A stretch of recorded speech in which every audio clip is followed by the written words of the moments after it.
Hi hello നമസ്കാരം. ഞാൻ വിപിൻ രാജ്. എല്ലാവർക്കും എൻട്രിയുടെ മറ്റൊരു ക്ലാസ്സിലേക്ക് സ്വാഗതം. നമ്മുടെ 10th ലെവൽ പ്രിലിംസ് പരീക്ഷയുടെ ഫസ്റ്റ് ഫേസ് എക്സാം കഴിഞ്ഞിട്ടുണ്ട് അല്ലേ? അപ്പൊ അതിനകത്തുള്ള ചോദ്യങ്ങളും ഉത്തരങ്ങളും ഒക്കെ മിക്കവാറും നിങ്ങൾക്ക് കിട്ടിയിട്ടുണ്ടാവും. അപ്പൊ അതിന്റെ മാത്സ് ആൻഡ് മെന്റൽ എബിലിറ്റി 20 ചോദ്യങ്ങളുണ്ട്. അപ്പൊ ആ ചോദ്യങ്ങളുടെ ഉത്തരങ്ങളും അതിലേക്ക് എത്താനുള്ള എളുപ്പ മാർഗവുമാണ് നമ്മൾ ഈ ഒരു ക്ലാസ്സിൽ ചർച്ച ചെയ്യുന്നത്.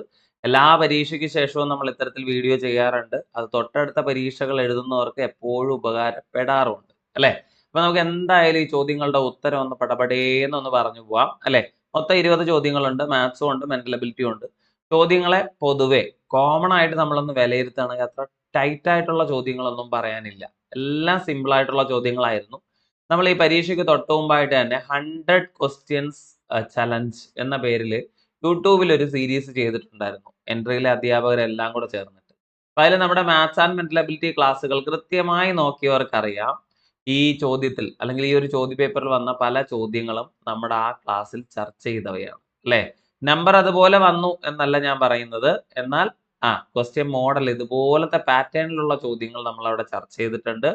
അപ്പൊ അത് കൃത്യമായി ഫോളോ ചെയ്ത അല്ലെങ്കിൽ ആ ഒരു ക്ലാസ് കണ്ടവർക്ക് എന്തായാലും ഉപകാരപ്പെട്ടിട്ടുണ്ടാവും എന്ന് വിചാരിക്കുന്നു. അപ്പൊ നേരെ ക്ലാസ്സിലേക്ക് പോവാണേ. ആദ്യത്തെ ചോദ്യം ഇതായിരുന്നു: സമചതുരാകൃതിയായ ഒരു തുണിയുടെ നീളം 1 മീറ്റർ ആണ്. അപ്പൊ തുണിയുടെ ഷേപ്പ് എന്താണെന്ന് നോക്കുക. സമചതുരാണ്. അതിന്റെ നീളം 1 മീറ്റർ ആണ്. ആ തുണിക്ക് 100 രൂപ വിലയുണ്ട് കേട്ടോ. അതിനെന്തുണ്ട്? 100 രൂപയാണ് വിലയുള്ളത്. എങ്കിൽ തുണിയുടെ പകുതി നീളവും വീതിയുമുള്ള ആ തുണിക്ക് ഇപ്പൊ നിലവിൽ എത്ര നീളമുണ്ടോ അതിന്റെ നേരെ പകുതി നീളവും പകുതി വീതിയും ഉള്ള സമചതുരാകൃതിയായ പുതിയ തുണിയുടെ വില എന്തായിരിക്കും എന്നാണ്. അപ്പൊ ഇവിടെ ഈ ഒരു ചോദ്യത്തെ നമുക്ക് എങ്ങനെ പരിഗണിക്കാം? നമ്മുടെ കയ്യിൽ ആകെ ഉള്ളത് ഒരു സമചതുരം ആണ്. ആ സമചതുരത്തിന് ഒരു നീളമുണ്ട് 1 മീറ്റർ. എടാ 1 മീറ്റർ നീളം ഉണ്ടെങ്കിൽ ഉറപ്പായിട്ടും വീതി എന്ത് തന്നെ ആയിരിക്കും? 1 മീറ്റർ ആയിരിക്കും. അപ്പൊ അതുകൊണ്ട് തന്നെ നമുക്ക് പറയാം ഇതിന്റെ പരപ്പളവിനാണ് അല്ലെങ്കിൽ അതിന്റെ ഏരിയക്കാണ് നമ്മൾ കാശ് കൊടുക്കേണ്ടത്. അപ്പൊ 1 മീറ്റർ നീളവും 1 മീറ്റർ വീതിയുമുള്ള ആ ഒരു തുണിക്ക് ആകെ എത്ര അളവുണ്ടായിരിക്കും? 1 മീറ്റർ സ്ക്വയർ ഉണ്ടായിരിക്കും. ശരിയല്ലേ? അപ്പൊ ഈ 1 മീറ്റർ സ്ക്വയർ തുണിയുടെ വില എത്രയാണ് എന്ന് ചോദിച്ചാൽ അത് 100 രൂപയാണ്. 100 രൂപ. ഓക്കെ, അവിടെ ഇരിക്കട്ടെ. അപ്പൊ 1 മീറ്റർ നീളവും 1 മീറ്റർ വീതിയുള്ള ആകെ 1 മീറ്റർ സ്ക്വയർ പരപ്പളവുള്ള തുണിക്ക് 100 രൂപ വിലയുണ്ട് അല്ലെ? എന്നാൽ ഈ തുണിയുടെ നീളവും പകുതിയാക്കുന്നു, വീതിയും പകുതിയാക്കുന്നു. എന്ന് വെച്ചാൽ നീളം 1 മീറ്റർ ഉള്ളത് നമ്മൾ എത്രയാക്കി മാറ്റുന്നുണ്ട്? അര മീറ്റർ ആയിട്ട് അല്ലേ? അപ്പൊ ഇതിന്റെ നേരെ പകുതിയാക്കുന്നു. അപ്പൊ അര മീറ്റർ നീളം. അപ്പൊ സ്വാഭാവികമായിട്ടും വീതി എത്രയായിരിക്കും? അര മീറ്റർ ആയിരിക്കും. അപ്പൊ അര മീറ്റർ നീളവും അര മീറ്റർ വീതിയും ചേർന്നാൽ നമുക്ക് എന്ത് പറയാം? 1/4 മീറ്റർ എന്ന് പറയേണ്ടി അല്ലേ? അര ഇൻറ്റു അര അല്ലെ? 1/2 1/2 തമ്മിൽ മൾട്ടിപ്ലൈ ചെയ്താൽ എന്ത് കിട്ടും? 1/4 അല്ലെ? 1/4 മീറ്റർ സ്ക്വയർ എന്നാണ്. അപ്പൊ നിങ്ങൾ ആലോചിക്കുക, 1 മീറ്റർ സ്ക്വയറിന് എത്രയാ ഉള്ളത്? 100 രൂപ വിലയുണ്ട്. എന്നാൽ 1/4 മീറ്റർ സ്ക്വയർ എന്ന് പറയുമ്പം ഈ 100 രൂപയുടെ കാൽഭാഗം അല്ലേ? അപ്പൊ നമ്മൾ എന്ത് ചെയ്താൽ മതി? 100നെ 4 കൊണ്ട് ഡിവൈഡ് ചെയ്താൽ മതി. അപ്പൊ 100നെ 4 കൊണ്ട് ഡിവൈഡ് ചെയ്താൽ നമുക്ക് കിട്ടുന്ന ഉത്തരം 25. പിടികിട്ടിയോ? അപ്പൊ 1 മീറ്റർ നീളവും 1 മീറ്റർ വീതിയുള്ള തുണിക്ക് 100 രൂപ വിലയുണ്ട് എങ്കിൽ അതിന് നേരെ പകുതി അര മീറ്റർ നീളവും അര മീറ്റർ വീതിയുമുള്ള തുണിക്ക് എത്രയാണ്? 1/4 മീറ്റർ സ്ക്വയർ ആണ് വില അല്ലെ? അപ്പൊ 1/4 മീറ്റർ സ്ക്വയർ 1 മീറ്ററിന് 100 രൂപ വിലയുണ്ടെങ്കിൽ 1/4 മീറ്റർ സ്ക്വയർ എടുക്കുമ്പോൾ 100/4 അങ്ങ് എഴുതിയാൽ പോരടാ, മതി. 100നെ 4 കൊണ്ട് ഡിവൈഡ് ചെയ്യുന്നു. നമ്മുടെ ഉത്തരം 25. ചെയ്യാൻ പറ്റിയോ? ഓക്കെ അല്ലേ? ക്ലിയർ ആയിട്ടില്ലേ? നല്ല ചോദ്യാട്ടോ. അപ്പൊ പകുതിയാകുക, വശങ്ങളുടെ അളവുകൾ പകുതിയാകുക എന്ന് വെച്ചാൽ പരപ്പളവ് എത്രയായിട്ട് മാറുക എന്നാണ്? 4/1 മാറി എന്നാണ്. അതുകൊണ്ട് തന്നെ വിലയും എത്രയായിട്ട് മാറണം? 4/1 മാറണം. ഇത്രേ ഉള്ളൂ, വേറെ ഒന്നും നോക്കാനില്ല. അടുത്തൊരു ചോദ്യം: ഏത് രണ്ട് ചിഹ്നങ്ങൾ പരസ്പരം മാറ്റിയാലാണ് ഈ ഒരു സമവാക്യം ശരിയാകുന്നത് എന്നാണ്. നമുക്കൊരു സമവാക്യം തന്നിട്ടുണ്ട്. 5+3 × 8 - 12 ഡിവൈഡഡ് ബൈ 4 ഈക്വൽ ടു 3 എന്ന് വെച്ചാൽ ഇതിന്റെ ലെഫ്റ്റിലുള്ള കുറച്ച് ഓപ്പറേഷൻസ് ചെയ്യുമ്പോൾ റൈറ്റ് സൈഡിലുള്ള 3ലേക്ക് എത്തുന്നുണ്ടോ എന്നുള്ളതാണ്. അപ്പൊ ഈ സമവാക്യത്തിനെ ശരിയാക്കാനായിട്ട് ഈ കാണുന്ന ഏത് ചിഹ്നങ്ങൾ പരസ്പരം മാറ്റിയാലാണ് പറ്റുന്നത് എന്നാണ്. ഓക്കെ, അപ്പൊ ഇവിടെ നോക്ക്, ഇതിനകത്ത് തന്നിരിക്കുന്നത് നമുക്ക് എങ്ങനെയാ തന്നിരിക്കുന്നത്? നിലവിൽ സമവാക്യം തന്നിരിക്കുന്നത് 5+3 × 8 - 12 ഡിവൈഡഡ് ബൈ 4. ഓക്കെ, അപ്പൊ ഇതിനകത്ത് എങ്ങനെ സമവാക്യം ശരിയാക്കാന്ന് വെച്ചാൽ ഇതിന്റെ ഉത്തരം 3ലേക്ക് കൊണ്ടുവന്ന് എത്തിക്കണം. അല്ലെ? അപ്പൊ നമുക്കറിയാം ബോർഡ് മാസ് റൂൾ അനുസരിച്ചാണ് ഇതിന്റെ ആൻസറിലേക്ക് പോകേണ്ടത്. അപ്പൊ ഇതിനകത്ത് നിലവിലുള്ള സാഹചര്യം അനുസരിച്ച് 12 നമ്മൾ എന്ത് ചെയ്യണം? 4 കൊണ്ട് ഹരിക്കണം അല്ലെ? ഡിവിഷൻ ആദ്യം ചെയ്യുക. അപ്പൊ എത്ര കിട്ടും? 3. അതിനുശേഷം 3ഉം 8ഉം തമ്മിൽ ഗുണിക്കുക. 3 8 എത്ര കിട്ടുന്നുണ്ട്? 24. ശരിയല്ലേ? ഇവിടെ ആര് വരുന്നുണ്ട്? ഒരു 5 വരുന്നുണ്ട്. അപ്പൊ 5 + 24 - 3 എന്നാണ്. ആക്ച്വലി 5 + 24 - 3 എന്തല്ല? 3 എന്ന് പറയുന്ന വിലയ്ക്ക് തുല്യമേ അല്ല. അല്ലെ? അപ്പൊ ഇനി നമ്മൾ അടുത്ത് നോക്കേണ്ടത് ആദ്യത്തെ ഓപ്ഷനിലേക്ക് പോവാം. ഈ തന്നിരിക്കുന്ന ചോദ്യം എന്താണ്?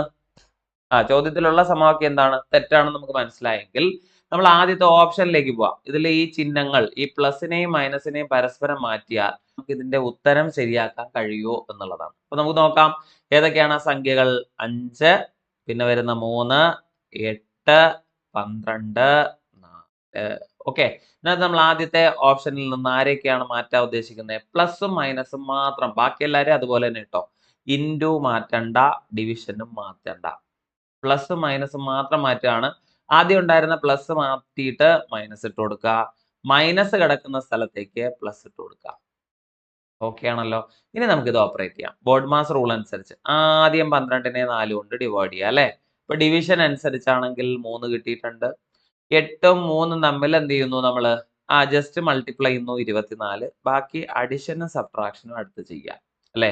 അപ്പൊ ഇത് കാണുമ്പോൾ തന്നെ നമുക്കറിയാം 5 24 കുറയ്ക്കണം. 5ൽ നിന്ന് 24 കുറച്ചിട്ട് 3 കൂട്ടിയാൽ ഒരു കാരണവശാലും ഇവിടെ എന്ത് കിട്ടില്ല? 3 കിട്ടില്ല. അപ്പൊ അത് തെറ്റാ. ഓക്കെ, അങ്ങനെയാണെങ്കിൽ നമുക്ക് പിന്നെയും ആ സംഖ്യകൾ ഒന്നും കൂടെ എഴുതാം. 5, 3, 8, 12, 4. ഏതൊക്കെ ചിഹ്നങ്ങളെ അടുത്ത് നമ്മൾ മാറ്റാൻ ഉദ്ദേശിക്കുന്നത്? മൈനസും ഡിവിഷൻ അല്ലെ? അപ്പൊ മൈനസും ഡിവിഷനും ഒഴികെയുള്ള ബാക്കി എല്ലാവരെയും നമുക്ക് കറക്റ്റ് അതുപോലെ തന്നെ എഴുതാം. ആരാണ്? ആദ്യത്തെ പ്ലസ് അതുപോലെ തന്നെ കൊടുക്കുക. അടുത്ത് വരുന്ന ഒരു ഇൻറ്റു ആണ്, അത് നമ്മൾ അവിടെ കൊടുക്കുക. പിന്നെ വരുന്ന ഒരു മൈനസും പിന്നെ ഒരു ഡിവിഷനും ആണ്. ഇവരെ നമ്മൾ എന്ത് ചെയ്യുക? പരസ്പരം ഒന്ന് മാറ്റുക. മൈനസിന് പകരം ഡിവിഷൻ കൊടുക്കുക അല്ലടാ, ഡിവിഷന് പകരം മൈനസ് കൊടുക്കുക. ഇത്ര എഴുതാൻ പറ്റുമോ? പറ്റി. ഓക്കെ, അപ്പൊ ഇനി നമുക്ക് എന്ത് ചെയ്യണം? ഓപ്പറേറ്റ് ചെയ്യണം അല്ലെ? അപ്പൊ ആദ്യം ബോർഡ് മാസ് റൂൾ അനുസരിച്ച് ഡിവിഷൻ ചെയ്യണം അല്ലെ? 4 ഓപ്പറേഷൻസ് ഉണ്ട്. ഇതിൽ ആദ്യം നമുക്ക് ഡിവിഷൻ ചെയ്യാം. ഡിവിഷൻ ചെയ്യട്ടെ. 8നെ 12 കൊണ്ട് ഡിവൈഡ് ചെയ്യാം അല്ലെ? 8നെ 12 കൊണ്ട് ഡിവൈഡ് ചെയ്താൽ എന്ത് കിട്ടും? 8നെയും 12നെയും നമുക്ക് എന്ത് ചെയ്യാൻ പറ്റില്ല? പൂർണ്ണമായി ഹരിക്കാൻ പറ്റില്ല. പകരം 4 കൊണ്ട് ഡിവൈഡ് ചെയ്യാം അല്ലെ? അപ്പൊ 8നെയും 12നെയും കൂടെ ഡിവൈഡ് ചെയ്താൽ നമുക്ക് കിട്ടുന്നത് 2/3 എന്നാണ്. ഓക്കെ ആണല്ലോ. 2/3. ഇനി ഈ നമ്പറിനോട് നമ്മൾ ആരെ ഗുണിക്കണം? ഒരു 3നെ ഗുണിക്കണം. ശരിയല്ലേ? അപ്പൊ ഹരണം കഴിഞ്ഞ് പിന്നെ ഗുണനമാണ് വരുന്നത്. അപ്പൊ 2/3യും 3യും തമ്മിൽ ഗുണിച്ചാൽ 3 ക്യാൻസൽ ആയി പോയി. ബാക്കി ആരേ ഉള്ളൂ? 2 മാത്രമേ ഉള്ളൂ. അപ്പൊ ഇത് മുതൽ ഇതുവരെയുള്ള ഓപ്പറേഷന്റെ റിസൾട്ട് എന്ന് പറയുന്നത് 2 ആ. ഓക്കെ, അപ്പൊ ഇതിന് കിട്ടേണ്ടത് വാല്യൂ എങ്ങനെയാ? 5 + 2 - 4 എന്നാ. 5 2 എത്രയാ വരുന്നേ? 7 ആണ്. 7ന്ന് 4 പോയാൽ എത്ര കിട്ടൂടാ? 3. കണ്ടോ? കറക്റ്റ് ആയിട്ട് 3ൽ വന്ന് നിന്ന് കണ്ടോ? മനസ്സിലായോ? അപ്പൊ ആ വാല്യൂസ് കറക്റ്റ് ആയിട്ട് നമ്മൾ എന്താണ് അതിനകത്തുള്ള ചിഹ്നങ്ങളെ മാത്രം ജസ്റ്റ് മാറ്റിയിട്ട് ചെയ്തതാണ്. നമ്മൾ എവിടെ എത്തിച്ചേർന്നിട്ടുണ്ട്? 3 എന്ന് പറയുന്ന വാല്യൂലേക്ക് എത്തിച്ചേർന്നിട്ടുണ്ട്. ശരിയല്ലേ? അപ്പൊ ആ ഈ ഒരു ഇക്വേഷനെ കറക്റ്റ് ചെയ്യാനായിട്ട് നമ്മൾ ഏത് മാത്രം മാറ്റിയാൽ മതി? മൈനസും ഡിവിഷനും മാത്രം മാറ്റിയാൽ മതി, ഉത്തരത്തിലെത്തും അല്ലെ? അപ്പൊ ഇവിടുത്തെ ആൻസർ ഓപ്ഷൻ ബി ആണ്. ഓക്കെ, അപ്പൊ അടുത്തൊരു ചോദ്യത്തിലേക്ക് നമ്മൾ പോവുകയാണെങ്കിൽ 2 സംഖ്യകളുടെ ലസാഗു 60, ഉസാഗ 3. ഈ 2 സംഖ്യകളിൽ ഒരു സംഖ്യ 12 ആണെങ്കിൽ രണ്ടാമത്തെ സംഖ്യ ഏത്? നമ്മൾ എപ്പോഴും പറയുന്ന 2 സംഖ്യകൾ എയും ബിയും ആണെങ്കിൽ അല്ലെ, എ ഇൻറ്റു ബി എന്ന് പറയുന്നത് ഏതിന് തുല്യ? എ ഇൻറ്റു ബി എന്ന് പറയുന്നത് അവരുടെ LCMന്റെയും അവരുടെ HCFന്റെയും ഗുണനഫലത്തിന് തുല്യമാണ്. എയും ബിയും കൂടെ ഗുണിച്ചെഴുതുന്ന റിസൾട്ട് LCMന്റെയും HCFന്റെയും ഗുണനഫലത്തിന് തുല്യമാണ്. അപ്പൊ അതിൽ ഒരു സംഖ്യ 12 ആണല്ലോ. അപ്പൊ നമുക്ക് ആ 12 അതുപോലെ എഴുതാം. അപ്പൊ 12 ഇൻറ്റു ബി എന്ന് പറയുന്നത് LCMന്റെയും LCM 60 അല്ലേ? ആണ്. 60ന്റെയും HCFന്റെയും HCF എത്രയാ? 3. ഓക്കെ, അപ്പൊ ഇവിടെ നിന്ന് നമുക്ക് രണ്ടാമത്തെ സംഖ്യയായ ബി ആണ് കണ്ടെത്തേണ്ടത് അല്ലെ? അപ്പൊ രണ്ടാമത്തെ സംഖ്യ കണ്ടെത്താൻ നമ്മൾ എന്ത് ചെയ്താൽ മതി? LCMനെയും HCFനെയും തമ്മിൽ ഗുണിക്കുക. അതായത് 60നെയും 3നെയും തമ്മിൽ ഗുണിക്കുക. എന്നിട്ടോ ഏതുകൊണ്ട് ഹരിക്കുക? 12 കൊണ്ട് ഹരിക്കുക. ഓക്കെ, അപ്പൊ ഇനി നമുക്ക് എന്ത് ചെയ്യാം? ഈ 3ഉം ഈ 12ഉം കൂടെ ക്യാൻസൽ ചെയ്യാം. 3ഉം 12ഉം കൂടെ ക്യാൻസൽ ചെയ്താൽ നമുക്ക് എന്ത് കിട്ടും? 4 എന്ന് കിട്ടും. ഓക്കെ, അങ്ങനെയാണെങ്കിൽ 60നെ 4 കൊണ്ട് ഹരിച്ചൂടെ? 60നെ 4 കൊണ്ട് ഹരിച്ചാൽ നമുക്ക് കിട്ടുന്ന ഉത്തരം 15. അപ്പൊ രണ്ടാമത്തെ സംഖ്യ ആര് എന്ന ചോദ്യത്തിന് ഒറ്റ ഉത്തരം 15. ഇത്രേ ഉള്ളൂ അല്ലെ. ഇത് ഇത്രയും ഇക്വേഷൻ ഒന്നും എഴുതി വലിയ ഡെക്കറേഷൻ ഒന്നും ചെയ്യേണ്ട കാര്യമില്ല. ലസാഗു ഉസാഗ നമുക്കറിയാം. അപ്പൊ ലസാഗു അവിടെ എഴുതുക, ഉസാഗ കൊണ്ട് അതിനെ ഗുണിക്കുക. ഇത്രയും ചെയ്യാൻ അറിയാലോ ആണ്. ഇനി ഇതിൽ ഒരു സംഖ്യ നമുക്ക് തന്നിട്ടില്ലേ? ഉണ്ട്. ആ സംഖ്യ കൊണ്ട് ഡിവൈഡ് ചെയ്യുക 12. അപ്പൊ 60ൽ എത്ര 12 ഉണ്ട് എന്ന് ചോദിച്ചാൽ ഡയറക്റ്റ് ആയിട്ട് നമുക്ക് എന്ത് പറയാം? 5. അപ്പൊ 5 3 15 ഇങ്ങനെ ചെയ്താലും ഉത്തര. മനസ്സിലായോ? ഇത് മുഴുവൻ ഫോർമുല എഴുതി വെട്ടി അപ്പുറത്ത് കൊണ്ടുപോയി ഇപ്പുറത്ത് കൊണ്ടുപോയി ഒന്നും ചെയ്യണമെന്ന് നിർബന്ധമൊന്നുമില്ല. നമുക്കൊരു ധാരണ ഉണ്ടായിരിക്കണം, അത്രേ ഉള്ളൂ. ലസാഗു ഉസാഗ അറിയാമെങ്കിൽ അവരെ ഗുണിച്ചെഴുതുക. ഇത് തന്നിട്ടുള്ള സംഖ്യ ഏതോ അതുകൊണ്ട് ജസ്റ്റ് ഹരിച്ചങ്ങ് എഴുതുക, വേറെ ഒന്നും നോക്കാനില്ല. ഓക്കെ. അതുപോലെ മറ്റൊരു ചോദ്യമാണ് root of 15 square plus 12 square minus 2 into 15 into 12 ഉണ്ടോ? ഈ ഒരു ചോദ്യത്തിന്റെ സ്ട്രക്ചർ കണ്ടോ? ഇവിടെ ഒരു 15 ഉണ്ട്, ഇവിടെ ഒരു 12 ഉണ്ട്, ഇവിടെ ഒരു 2 ഇൻറ്റു 15 ഇൻറ്റു 12. എന്താ അതിന്റെ സ്ട്രക്ചർ എന്ന് കണ്ടോ? എ സ്ക്വയർ അല്ലെ plus B square minus 2ab എന്ന സ്ട്രക്ചർ അല്ലേ എന്നൊന്ന് നോക്കിയേ. A square plus B square minus 2ab കണ്ടോ? അതായത് നമുക്ക് ഇതിനെ ഇങ്ങനെ വേണമെങ്കിലും വായിക്കാം, A square minus 2ab plus B square. അങ്ങനെ വായിച്ചാലും തെറ്റില്ല, രണ്ടും ശരിയാ അല്ലെ. അപ്പൊ A square plus B square minus 2ab എന്നോ A square minus 2ab plus B square എന്നോ എഴുതുന്നതിന് പകരം നമുക്ക് A minus B whole square എന്നങ്ങ് എഴുതിയാലും പോരെ അല്ലെ. ഇത് ഇത്രയും ചെയ്യുന്നതിന് പകരം a minus B whole square. ഇവിടുത്തെ എ ആരാ? എ എന്ന് പറയുന്നത് 15 അല്ലെ. 15 മൈനസ് 12 അല്ലെ. മൈനസ് 12 15ൽ നിന്ന് 12 കുറച്ചിട്ട് എന്ത് ചെയ്യാ? സ്ക്വയർ ചെയ്യാ അല്ലെ. 15 12 കുറച്ചാൽ എത്ര കിട്ടും? 15 12 കുറച്ചാൽ 3 കിട്ടും. അപ്പൊ 3ന്റെ സ്ക്വയർ ആണ് നമുക്ക് കിട്ടുന്നത്. അപ്പൊ ഇവിടെ കിട്ടുന്ന ആൻസർ കണ്ടോ? അതായത് ഇതിനുള്ളിൽ ആ റൂട്ടിനുള്ളിലുള്ള ടോട്ടൽ വാല്യൂവിനെ നമ്മൾ എടുത്ത് ഐഡന്റിറ്റിയിലേക്ക് സർവസമവാക്യത്തിലേക്ക് മാറ്റിയപ്പോൾ നമുക്ക് കിട്ടി a minus B whole square. A എന്ന് പറയുന്നത് ആരായിരുന്നു? 15 ആയിരുന്നു. ബി എന്ന് പറയുന്നത് 12 ആയിരുന്നു. 15 നിന്ന് 12 പോയപ്പോൾ 3, 3ന്റെ സ്ക്വയർ ആണല്ലോ. നമുക്ക് ഇതിന്റെ റൂട്ട് ആണ് കണ്ടുപിടിക്കേണ്ടത്. അതായത് റൂട്ട് ഓഫ് 3ന്റെ സ്ക്വയർ ആണ് വേണ്ടത്. 3ന്റെ സ്ക്വയറിന്റെ റൂട്ട് എന്ന് പറയുന്ന ആരാ? 3 തന്നെയാണ് അല്ലെ. 3ന്റെ സ്ക്വയറിന്റെ റൂട്ട് എന്ന് പറയുന്ന ആര് തന്നെയാണ്? 3 തന്നെയാണ്. സോ നമ്മൾ ഉറപ്പിച്ചു ഇവിടുത്തെ ആൻസർ ഏതാ? 3. ക്ലിയർ ആയോ? ഓക്കെ അല്ലേ? ഇതിനകത്ത് കാണുന്ന മുഴുവൻ പ്രവൃത്തിയും ചെയ്തിട്ടല്ല ഇതിന്റെ ഉത്തരത്തിലേക്ക് പോകേണ്ടത്. 15ന്റെ സ്ക്വയറും 12ന്റെ സ്ക്വയറും അതൊന്ന് കുറച്ചിട്ട് ഒന്നും നിങ്ങൾ ചെയ്യാൻ നിൽക്കണ്ട. നിങ്ങൾ ജസ്റ്റ് ഈ 15ഉം 12ഉം തമ്മിൽ കുറയ്ക്കുക. എത്ര കിട്ടി? 3. 3ന്റെ സ്ക്വയർ ആണ് നമ്മുടെ ആൻസർ. ഏതിന്റെ ആൻസർ? ഇതിനുള്ളിലുള്ള വാല്യൂവിന്റെ ആൻസർ. എന്നിട്ട് നമ്മൾ എന്താ ചെയ്യേണ്ടേ? ഇതിന്റെ റൂട്ട് എടുത്ത് എഴുതുക അല്ലെ. 3ന്റെ സ്ക്വയറിന്റെ റൂട്ട് എന്ന് പറയുന്ന ആര് തന്നെയാണ്? 3 തന്നെയാണ്. സോ നമ്മുടെ ആൻസർ 3 എന്ന് തന്നെ എഴുതിക്കോ, മതി. ഓക്കെ ആയോ? കുഴപ്പമില്ലാതെ ചെയ്യാൻ പറ്റിയില്ലേ? യെസ്. അടുത്തൊരു ചോദ്യം. ഒരു മിശ്രിതത്തിൽ 4 ഭാഗം വെള്ളം, ഓക്കെ, 5 ഭാഗം പാല്. ഇതിൽ വെള്ളത്തിന്റെ അളവ് 80 മില്ലി ലിറ്റർ ആയാൽ പാലിന്റെ അളവ് എത്ര?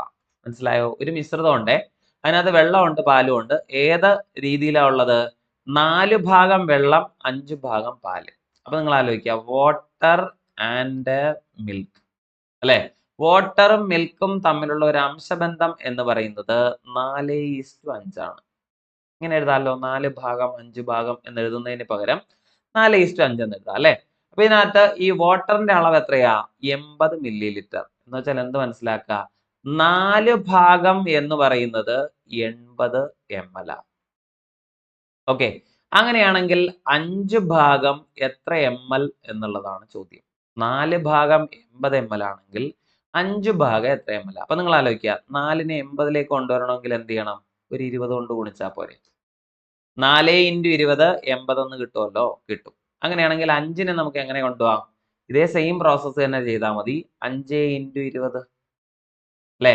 5 × 20 എന്ന് പറഞ്ഞാൽ എത്രയാ? 100. അപ്പൊ ഇവിടുത്തെ ആൻസർ 100 ml എന്നാണ്. 100 ml ആണ് നമ്മുടെ ഉത്തരം കേട്ടോ. അപ്പൊ അതിനകത്ത് എത്ര പാലുണ്ട് എന്ന് ചോദിച്ചാൽ 100 ml എന്ന് പറയാം. ഓക്കെ, ഇത് കുറച്ചുകൂടെ ലളിതമായി ചെയ്യുകയാണെങ്കിൽ ഇങ്ങനെ എഴുതാം, 4 ഭാഗം 80 ml ആണ് അല്ലെ. നമുക്ക് കണ്ടെത്തേണ്ടതിന്റെ 5 ഭാഗം അല്ലേ, അത് കണ്ടെത്താൻ നമുക്ക് ക്രോസ് ചെയ്യാം. എങ്ങനെയാ?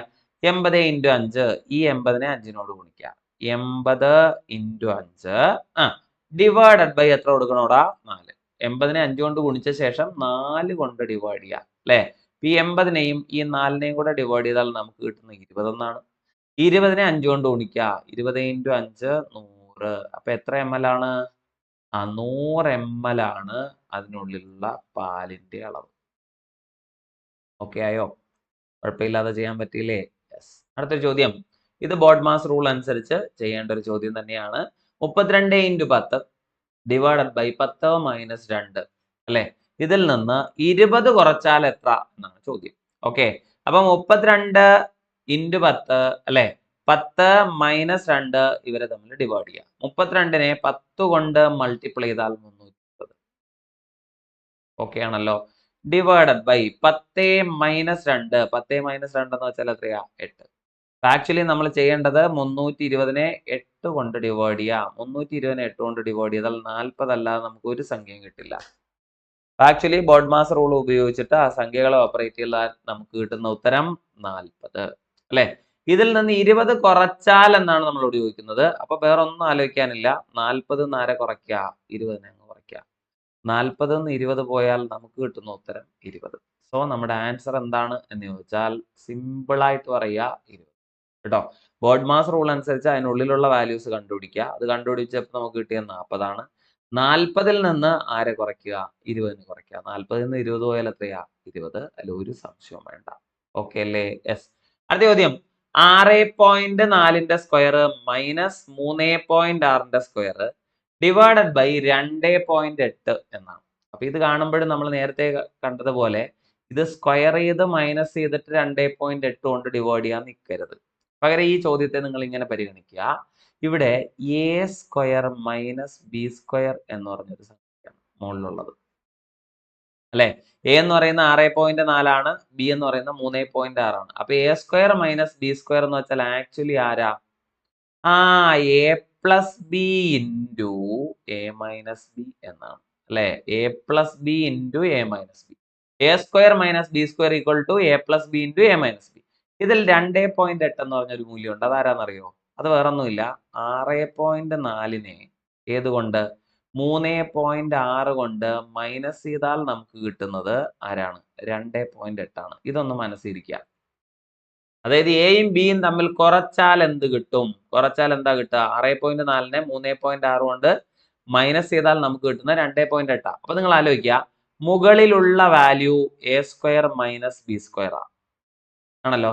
താഴെയുള്ള വാല്യൂ ആരാ? ശരിക്കും എ മൈനസ് ബി ആ. അപ്പൊ എ സ്ക്വയർ മൈനസ് ബി സ്ക്വയറിനെ എ മൈനസ് ബി കൊണ്ട് ഡിവൈഡ് ചെയ്ത് കഴിഞ്ഞാൽ പിന്നെ നമുക്ക് അവശേഷിക്കുന്നത് എ പ്ലസ് ബി മാത്രല്ലേ. ഇത് മാത്രം ഓർത്താൽ മതി. എ സ്ക്വയർ മൈനസ് ബി സ്ക്വയറിനെ എ മൈനസ് ബി കൊണ്ട് ഡിവൈഡ് ചെയ്താൽ നമുക്ക് കിട്ടേണ്ട ഉത്തരം എ പ്ലസ് ബി ആണ് അല്ലെ. അപ്പൊ എ എന്ന് പറയുന്നത് ഇവിടെ 6.4 ആണ്, ബി എന്ന് പറയുന്നത് 3.6 ആണ്. അതുകൊണ്ട് തന്നെ എ പ്ലസ് ബി കണ്ടുപിടിക്കാൻ നമ്മൾ എന്ത് ചെയ്താൽ മതി? 6.4നെ 3.6 കൊണ്ട് ആഡ് ചെയ്താൽ മതി. 6.4 3.6 കൂടെ ആഡ് ചെയ്ത് എഴുതിയാൽ നമുക്ക് കിട്ടുന്ന ഉത്തരം 11 ഇത്രയേ ഉള്ളൂ കാര്യം കേട്ടോ. അല്ലാതെ നമ്മൾ നേരത്തെ ഇതിപ്പോ ഐഡന്റിറ്റി ആയിട്ട് ബന്ധപ്പെട്ട അല്ലെങ്കിൽ ഐഡന്റിറ്റീസുമായിട്ട് ബന്ധപ്പെട്ട രണ്ടാമത്തെ ചോദ്യം മനസ്സിലായോ? അപ്പൊ അതുകൊണ്ട് അത് കൃത്യമായി നോക്കിക്കോ. ഐഡന്റിറ്റീസ് കൂടുതലായി ചോദിക്കുന്നു. ടെക്സ്റ്റ് ബുക്കിനകത്തുള്ള ഐഡന്റിറ്റീസ് മാത്രമേ വരുന്നുള്ളൂ. നമ്മുടെ 100 ക്വസ്റ്റ്യൻ സീരീസിനകത്തും ഞാൻ ഇതുപോലത്തെ ചോദ്യങ്ങൾ തന്നിട്ട് നിങ്ങളോട് പറഞ്ഞിട്ടുണ്ടായിരുന്നു. സിലബസ് ഓറിയന്റഡ് ആയിട്ട് നോക്കുകയാണെങ്കിൽ ഇത്തരം ചോദ്യങ്ങൾ നമുക്ക് എന്ത് ചെയ്യാനില്ല? പഠിക്കാനില്ല അല്ലേ. പക്ഷേ നമ്മൾ ആ രീതിയിൽ ചിന്തിക്കേണ്ട. SCRT ടെക്സ്റ്റ് ബുക്ക് കൃത്യമായി നോക്കുകയാണെങ്കിൽ അതിനകത്ത് പല ഭാഗങ്ങളും നമുക്ക് അഡീഷണൽ ആയിട്ട് കിട്ടും. അത്തരത്തിലുള്ള ഒരു ഭാഗമാണ് ഐഡന്റിറ്റീസ് അഥവാ സർവ്വസമവാക്യങ്ങൾ. അപ്പൊ ഇവിടെ വേറെ ഒന്നും ആലോചിക്കാനില്ല. ഇവിടെ നമ്മൾ എങ്ങനെ മാത്രം ആലോചിക്കുക? എ സ്ക്വയർ മൈനസ് ബി സ്ക്വയറിനെ ഏതുകൊണ്ട് ഡിവൈഡ് ചെയ്തു എന്ന് മാത്രം? എ മൈനസ് ബി കൊണ്ട് ഡിവൈഡ് ചെയ്തു. അപ്പൊ actually A plus B into A minus B ആണല്ലോ ഇത് അല്ലെ. A square minus B square എന്ന് വെച്ചാൽ എന്താണ്? A plus B into A minus B എന്നാണ്. ഇതിന്റെ ചുവട്ടിൽ വരുന്ന നമ്പർ ഏത് എന്ന് ചോദിച്ചാൽ അത് എ മൈനസ് ബി തന്നെയാണ്. B A minus B cancel ചെയ്യാം. ബാക്കി വരുന്ന എ പ്ലസ് ബി അല്ലേ. എന്ന് വെച്ചാൽ ആരാ? 6.4 3.6 തമ്മിൽ കൂട്ടി എഴുതുക. അപ്പൊ 6.4നോട് 3.6നെ കൂട്ടി എഴുതിയാൽ നമുക്ക് കിട്ടുന്ന ഉത്തരം 10. ഇതാണ് നമ്മുടെ ആൻസർ. തെറ്റിപ്പോലെ സിമ്പിളായിട്ട് ഉത്തരം കണ്ടുപിടിക്കാൻ പറ്റുന്ന നല്ലൊരു ചോദ്യമാണ്. ഓക്കെ. അതുപോലെ മറ്റൊരു ചോദ്യം 16.3 സെന്റിമീറ്റർ വശമുള്ള ഒരു സമഭുജ ത്രികോണത്തിന്റെയും 12.1 സെന്റിമീറ്റർ വശമുള്ള ഒരു സമചതുരത്തിന്റെയും ചുറ്റളവുകൾ തമ്മിലുള്ള വ്യത്യാസം എത്ര? അല്ലെ? സമഭുജ ത്രികോണം എന്ന് വെച്ചാൽ അറിയാലോടാ. നമ്മൾ എന്ത് പറയാറുണ്ട്? ഇക്വിലാറ്ററൽ ട്രയാങ്കിൾ എന്ന് പറയും അല്ലെ? 3 വശങ്ങളും തുല്യമായ ഒരു ത്രികോണം. ആ ത്രികോണത്തിന്റെ ഒരു വശം എത്രയാന്ന് കണ്ടോ? 16.3. അപ്പൊ 16.3 വീതം വശമുള്ള എത്ര വശങ്ങളാണുള്ളത്? ഒരു സമഭുജ ത്രികോണത്തിന് 3 വശങ്ങൾ. അപ്പൊ 16.3 × 3 എന്ന് വേണം എഴുതാൻ. അങ്ങനെയാണെങ്കിൽ നമുക്ക് ഇവിടെ ഗുണിക്കാം അല്ലെ? 16 × 3 എത്രയാ? 48. 0.3 3 കൊണ്ട് ഗുണിച്ചാൽ 0.9. നമുക്ക് തന്നെ 48.9 എന്ന് എഴുതാം. അപ്പോ ഒരു സമഭുജ ത്രികോണത്തിന്റെ ചുറ്റളവ് എന്ന് പറയുന്നത് 48.9. ഇനി നമുക്ക് അതുപോലെ പോകേണ്ടത് സമചതുരത്തിലേക്കാണ്. സമചതുരത്തിന്റെ ഒരു വശം എത്രയാ? 12.1 അല്ലേ? അപ്പൊ നമുക്ക് എഴുതാം 12.1. ത്രികോണത്തിൽ 3 വശമാണെങ്കിൽ ചതുരത്തിൽ വരുമ്പോൾ അത് എത്രയായി? 4 വശമായി. അപ്പൊ 12.1നെ 4 കൊണ്ട് ഗുണിക്കാം. 12 × 4 48. 0.1നെ 4 കൊണ്ട് ഗുണിച്ചാൽ 0.4. അപ്പൊ ആക്ച്വലി 48.9 48.4 ആണ് കിട്ടുന്നത്. ആദ്യത്തെ ത്രികോണമാണെങ്കിൽ രണ്ടാമത്തേത് സമചതുരമാണ്, മറക്കരുത്. ഓക്കെ. ഇവയുടെ ചുറ്റളവുകൾ നമുക്ക് തന്നിട്ടുണ്ട്. ഇവരുടെ വ്യത്യാസമാണ് വേണ്ടത്. അതായത് 48.9 നിന്ന് 48.4 കുറച്ചാൽ നമുക്ക് കിട്ടുന്നത് 0.5 എന്നാണ്. അതുകൊണ്ട് തന്നെ ചുറ്റളവിന്റെ വ്യത്യാസം എന്ന ചോദ്യത്തിന് ഇനി നമ്മൾ സംശയിക്കേണ്ട ഒരു കാര്യമില്ലടാ. ഏതാ? 0.5. അപ്പൊ നമ്മൾ ചുറ്റളവ് രണ്ടിന്റെയും കണ്ടുപിടിച്ചു. സമഭുജ ത്രികോണത്തിലേക്ക് വന്നപ്പോൾ നമുക്ക് കിട്ടിയത് 48.9 എന്നും സമചതുരത്തിലേക്ക് വന്നപ്പോൾ നമുക്ക് കിട്ടിയത് 48.4 എന്നുമാണ് അല്ലെ? 48.9 നിന്ന് 48.4 കുറച്ചാൽ നമുക്ക് കിട്ടുന്നത് 0.5 എന്നാണ്. 0.5 തെറ്റരുത്. നല്ലൊരു ചോദ്യമാണ്. കുഴപ്പമില്ലാതെ ചെയ്തെടുക്കാൻ പറ്റും. ഓക്കെ. അടുത്തൊരു ചോദ്യം. എന്റെ കയ്യിൽ 60 10 രൂപ നോട്ടുകളുണ്ട്. എന്റെ കയ്യിൽ 10 രൂപ നോട്ടുകൾ 60 എണ്ണം സൂക്ഷിച്ചിട്ടുണ്ട്. നോട്ടുകളിലെ നമ്പർ ക്രമമായിട്ടാണ്, ഒരേ ക്രമത്തിലാണ്, തുടർച്ചയായ സംഖ്യകളായിട്ടാണുള്ളത് എന്നാണ്. ആദ്യത്തെ നോട്ടിന്റെ നമ്പർ 7575, അതായത് 7575 എന്നാണ് ആദ്യത്തെ നോട്ടിന്റെ നമ്പർ. അങ്ങനെയാണെങ്കിൽ അവസാനത്തെ നോട്ടിന്റെ നമ്പർ എത്രയായിരിക്കും എന്നാണ് ചോദ്യം. സിമ്പിൾ ആണ്, പക്ഷെ തെറ്റാനുള്ള സാധ്യത വളരെ കൂടുതലാണ് അല്ലെ? നമ്മളിങ്ങനെ ആലോചിക്കും, 7575 ആണെങ്കിൽ 60 നോട്ട് കഴിയുമ്പോൾ എത്രയാവും എന്നറിയാൻ നമ്മൾ ജസ്റ്റ് 60 കൂട്ടാൻ സാധ്യതയുണ്ട്. പക്ഷെ ഇവിടെ ശ്രദ്ധിക്കണേ മക്കളെ, ആദ്യത്തെ നോട്ടിന്റെ നമ്പർ എത്രയാണ്? 7575. അപ്പൊ ഫസ്റ്റ് നോട്ട് 7575. ഇനി എത്ര നോട്ടുകൾ ഉണ്ട് എന്ന് ആലോചിക്കുക. ഇത് ഫസ്റ്റ് നോട്ടാണെങ്കിൽ ഇനി എത്ര നോട്ടേ ഉള്ളൂ?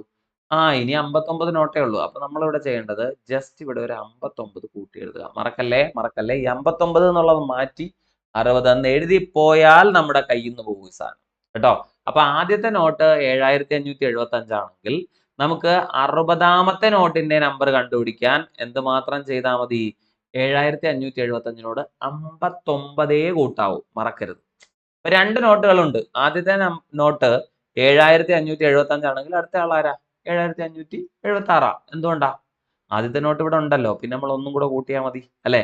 എന്നാൽ ഇവിടെ നമുക്ക് 60 നോട്ടുകൾ ഉള്ളതുകൊണ്ട് ആദ്യത്തെ നോട്ട് കഴിഞ്ഞാൽ പിന്നെ 59. അപ്പൊ 59 വേണം ഇവിടെ കൂട്ടാൻ. ഓക്കെ, കൂട്ടി എഴുതാം. 5ഉം 4ഉം അങ്ങനെയാണോ? 5ഉം 9ഉം 4. അപ്പൊ 4 അല്ലേ? പിന്നെ വരുന്നത് 8ആണ്. 8ഉം 5ഉം 13 ആണ്. ഓക്കെ, പിന്നെ വരുന്നത് ഇവിടെ ഒരു 6, പിന്നെ ഒരു 7. ശരിക്കും അവസാനത്തെ നോട്ടിന്റെ നമ്പർ എത്രയാന്ന് വെച്ചാൽ 7634 എന്നാണ് കേട്ടോ. അപ്പൊ 60ാമത്തെ നോട്ടിന്റെ നമ്പർ എത്രയാ? 7634. ആദ്യത്തെ നോട്ടിന്റെ നമ്പർ 7575. ഇതിലേക്ക് എത്ര നോട്ടുകൾ കൂടി ആഡ് ചെയ്യണം? ഒരു 59 നോട്ടുകൾ. 60 ഫുൾ ആയിട്ട് നമുക്ക് വേണ്ട, 59 മാത്രം ആഡ് ചെയ്താൽ മതി. അപ്പൊ നമുക്ക് എത്തിച്ചേരാൻ പറ്റും 7634 എത്തിച്ചേരാൻ പറ്റും. അത്രേ ഉള്ളൂ കാര്യം.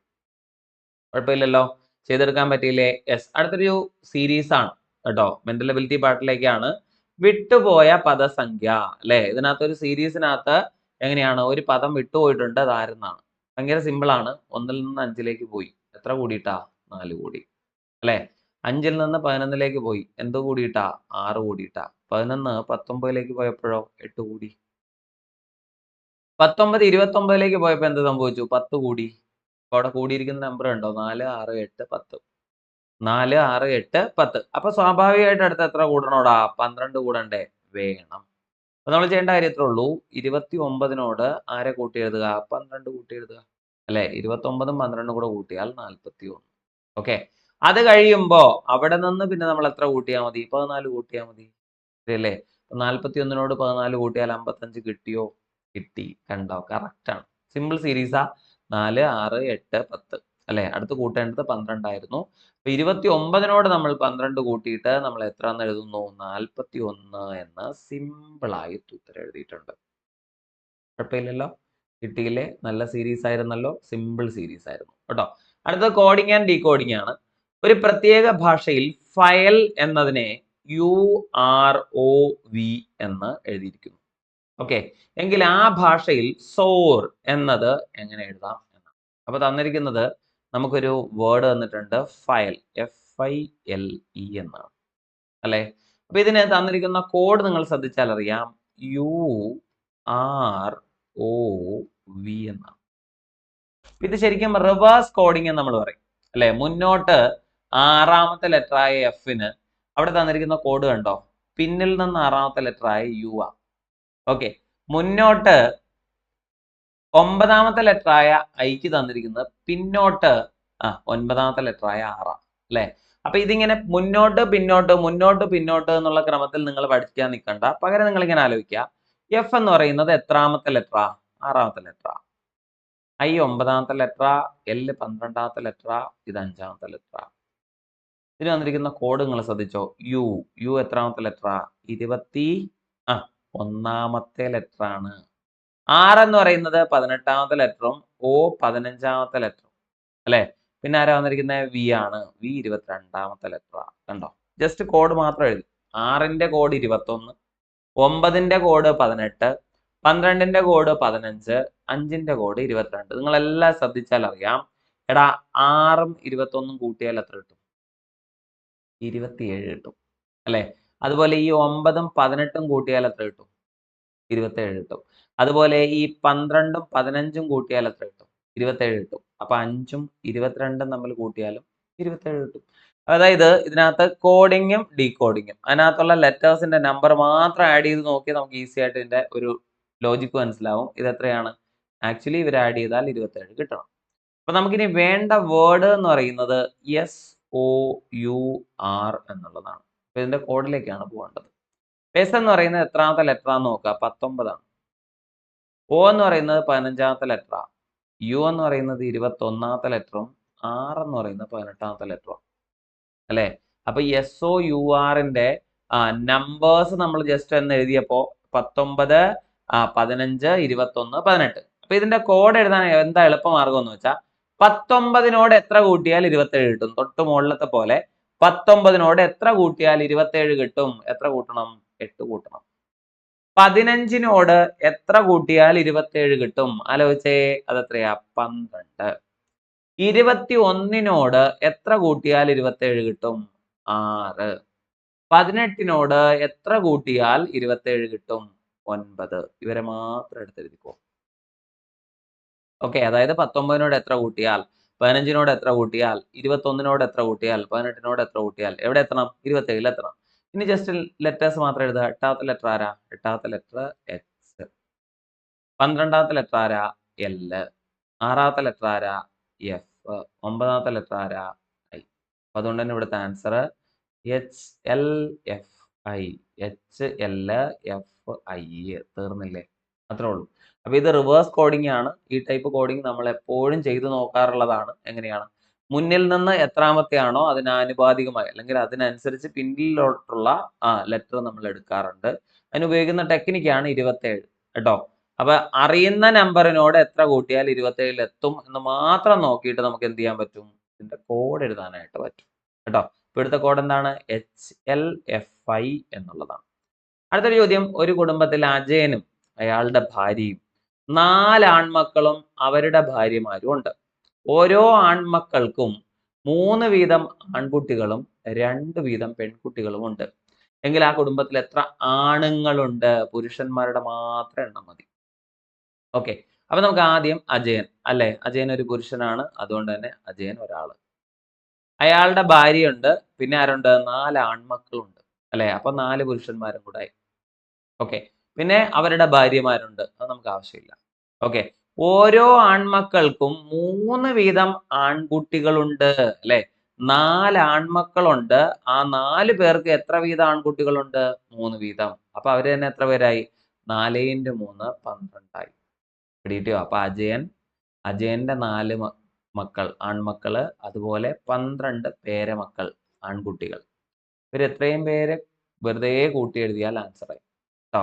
അപ്പോ പേരമക്കൾ എത്ര പേരുണ്ട്? പുരുഷന്മാരായിട്ടുള്ള എത്ര പേരുണ്ട്? 12 പേരുണ്ട്. മക്കൾ 4 പേരുണ്ട്. അപ്പൊ 12 4 16, 16 1 17.